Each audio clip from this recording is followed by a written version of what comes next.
Good evening and welcome to SVG-TV News, Thursday, May 9th, 2024. I am Jennifer Richardson with the details. The 2024 International Monetary Fund, the IMF report, has underscored St. Vincent and the Grenadines' resilience amidst global challenges while acknowledging certain down risks. Outlined among the down risks are climate change, a potential global slowdown, and geopolitical tension elsewhere. The IMF, however, underscored the country's ability to navigate these challenges effectively.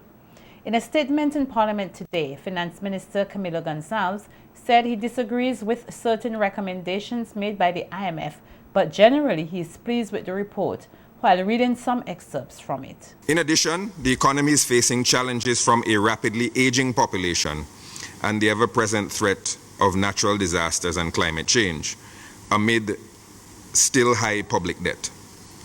Policies need to be calibrated to continue to build buffers and resilience and support sustainable and inclusive growth, while safeguarding debt sustainability and financial sector stability. The IMF, elsewhere in the document, Madam Speaker, said that the economy rebounded strongly in 2022 to 2023, returning to its pre-pandemic output levels. It comments on the strong growth that the economy has experienced in recent years and said that this was, I'm quoting, this was supported by large public and private investment and a robust recovery of tourism, which was partly offset by a drop in agriculture due to lingering effects from volcanic eruptions and the historic high temperatures of 2023. And I don't want to add editorially, but as I had mentioned in the budget statement, Madam Speaker, it wasn't just high temperatures, but it was less rain. The IMF points to several key factors contributing to SVG's economic performance, which project increased economic growth. Madam Speaker, it mentions that even though non-interest current spending was significantly reduced, the fiscal deficit is estimated to have widened, largely due to the phasing of port-related spending and temporary factors, and that public debt declined from its peak in 2021, but remains above pre-pandemic levels. The external position improved in 2022-2023, supported by a recovery in goods exports and tourism receipts, and that touches partially on a question that I believe is on the order paper today. The IMF continues that the outlook is favorable, though subject to downside risks. The IMF estimates that growth is projected at 4.9% in 2024, which implies that economic activity would surpass the level projected for the medium term before the pandemic. This is a significant point, Madam Speaker, because of all the countries in the Caribbean, all of them, St. Vincent and the Grenadines is the only one whose current growth trajectory surpasses the growth trajectory that existed prior to the pandemic. The finance minister said the projections for the coming years look promising for the country as continued efforts are made to address structural challenges and pursue sustainable economic development.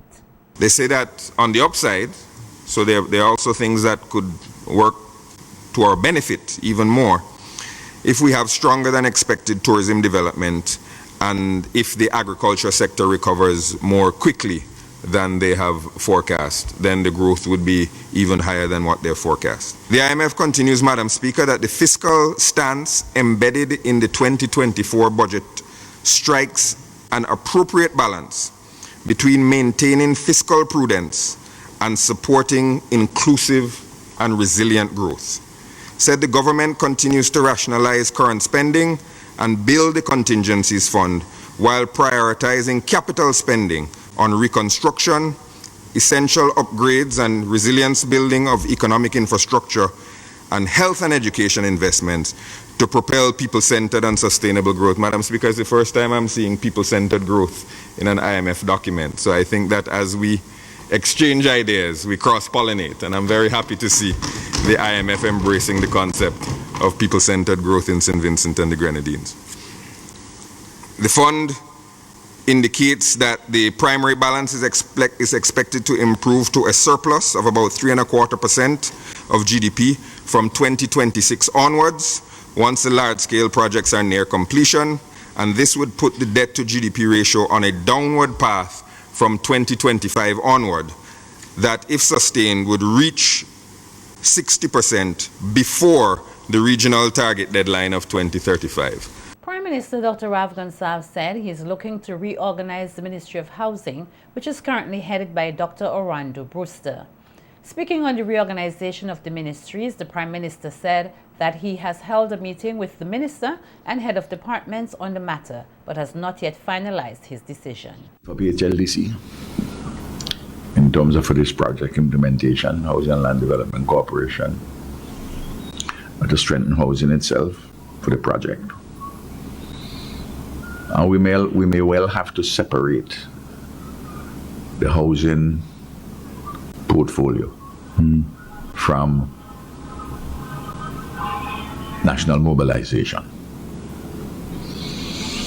I'm contemplating some reorganization. Okay. You know, and you'll hear more about that. But, and I indicate to my cabinet colleagues I'm contemplating. And these matters, I haven't yet informed them of my conclusions. But I'm reflecting on how to readjust and so on. Different things. The Prime Minister emphasized that there are significant developmental projects in the pipeline for housing and land in SVG, including those involving Saudi funds. Therefore, he believes that contemplation of reorganization is warranted. There's a lot of resources being made available for housing. And you know, I am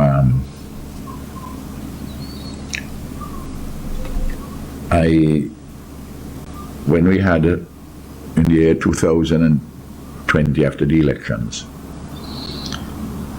put Orlando in the deep end with two significant ministries, that is to say, national mobilization, social development, with all that entails. That's the soul. That's the heart of the government. Yeah. The Ministry of Finance, metaphorically, may be the head of the government, to use the organs of the body. And I put housing also, and we had a program which was structured going forward. But then Soufriere hit us in April 2021. And there's an entirely new ball game in housing and what is happening there. Prime Minister Dr. Rav Gonsalves also announced on radio on Wednesday that he will embark on an official trip to Taiwan next week for a few days. The Prime Minister said one of the key activities during his visit involves attending the inauguration ceremony for Taiwan's President-elect Lai Ching-te in Taipei on May 20th, 2024. I have a couple of days I have to do some things in New York, and I reached Taiwan the 18th, thereabouts. The new president of Taiwan is being sworn in on the 20th, but I'm not just going just for the formal swearing in. There's some important business to be transacted, arising in part too from a meeting which I had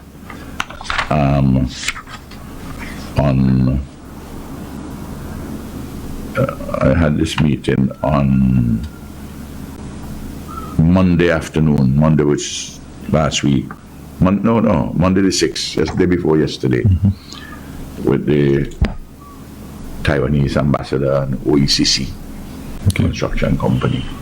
Additionally, the Prime Minister said he is scheduled to meet with Vincentian students studying in Taiwan during his visit. Business to deal with in Taiwan. A lot of important business, and I'm looking forward. I'm looking forward to meeting our students there. There's a man from South Rivers, who is playing professional basketball in Taiwan. And his brother called me from California, who is also a basketballer. Going to be in Taiwan, and I will meet some Vincentians there on the 18th. Okay. And his brother has invited me to a game, so I tell him that send me the specific where the game is going to be played. Let me see how I could work it out. The Royal St. Vincent and the Grenadines Police Force says it is currently investigating a shooting incident that occurred in the vicinity of the business place in Arnisvale last evening. The police say the incident was reported at approximately 10:45 p.m. and that upon arrival at the scene, responding officers discovered a 49-year-old male laborer from Upper Cane Hall with gunshot injuries. According to the police, the victim was promptly transported to the Milton Cato Memorial Hospital, where he is currently listed in stable condition. The police say they are actively investigating the circumstances surrounding this incident and are appealing to the public for any information that may assist in the investigation. And the police have arrested and charged Lyndon Abraham, a 34-year-old security guard, with 2 offenses under the Cybercrimes Act. Abraham was charged that between April 1st, 2024 and April 6th, 2024, he allegedly utilized a computer system to send threatening and intimidating statements to the virtual complainant. The accused was further charged with the unauthorized transmission of sexually explicit images that included personal identification information without the consent of the virtual complainant. Both offenses were allegedly committed on April 6th, 2024. The accused appeared before the Kingston Magistrate Court on Tuesday, May 7th, 2024, and pleaded guilty to the offenses. He was remanded into custody pending sentencing, which is scheduled for Thursday, May 16th, 2024. Meanwhile, the police say a post-mortem examination carried out on the body of Rianson Montgomery Kirby on April 30th determined that the cause of death was due to drowning and that no foul play is suspected at this stage. Kirby's body was discovered off the coast of Rosebank on April 27, 2024. The 34-year-old tradesman from Paul Over was previously reported missing after failing to return from a swimming break at Brighton on April 24, 2024. The RSVGPF extends sympathies to the family and friends of the deceased. In more police news, the Criminal Investigations Department, the CID, is seeking the assistance of the public in identifying and locating a person of interest who is wanted for questioning in connection with a criminal matter. Anyone who can identify the male suspect in this video wearing a gray hoodie and black jeans is asked to call police emergency at 911 or 999 or contact the Criminal Investigations Department at 784-457-1211 extension 4837 or any police station or police officer you are comfortable speaking with. The police say all information received will be dealt with confidentially. St. Vincent Grammar School again emerged the winner of the 3rd National School Science Quiz. The St. Vincent Grammar School has again emerged as the overall winner of the 3rd edition of the National Science Quiz hosted by the Ministry of Education. The finals of the quiz held today at the French's House. Competing in the finals were the schools which came out on top in their respective zones. Zone 1 was won by the Mountain View Adventist Academy, Zone 2 P.T. Bordell Secondary, Zone 3 Beckwith Community High, Zone 4 St. Vincent Grammar School, and Zone 5 Georgetown Secondary. The duo of Aaron McDonald and Levi Burnett of the St. Vincent Grammar School garnered 52 points. They successfully defended the SVG's title at today's finals. The Mountain View Adventist Academy, the MVAA, and the P.T. Bordell Secondary, PBSS, gained 39 points each, and a tiebreaker between both schools pushed Mountain View Adventist Academy's Cabrina Brissett and Dayon Paris into second place with 40 points. Rounding out the top 3 were Safia Solomon and Sarani Samuel of the P.T. Bordell Secondary School. The other finalists were Jermaine Bino and Oshana Hutchins, Beckwith Community High School, and Jordan James and Tyra Byron, Georgetown Secondary School. Addressing the closing ceremony, Senior Education Officer responsible for curriculum, Aldia Gums Dyer, said when the National Science Quiz was first envisioned, it had several objectives, the first of which was to inspire students to foster a love for science. It's a call to young minds to explore, to question, to think, and to innovate. Second, it was intended to inspire teachers to reflect on the teaching strategies that they use in the classroom when teaching science. We hope that teachers can show students how science is intertwined in daily lives and how everyone can contribute to its advancement. We wanted students to become more actively involved in their own learning of science. Thirdly, it was to provide an opportunity for students to showcase their knowledge, skills, and values learned in the science program at schools. And we emphasize some of our 21st century skills, the analytical skills, cooperation, skills of cooperation, just to name two. Significantly, we wanted to show that it was important for students to be able to work together, and that's why you are working in teams. Skills to survive in the real world. From reports, it is evident that these objectives are being realized. Providing an overview of the competition, Science Officer Juanita Hunt-King said the national science quizzes have been motivating a number of lower secondary school teachers to apply more hands-on experiences for their students. This activity has been reaching teachers in the classroom and reaching students across this nation. We are very proud to be facilitators of an activity such as this. This year, we had keen competition. Many of our students and our schools participated in the competition. Our targeted percentage for our participation was set at 70%. However, we exceeded that target by reaching 89% participation. Can we have a clap for that?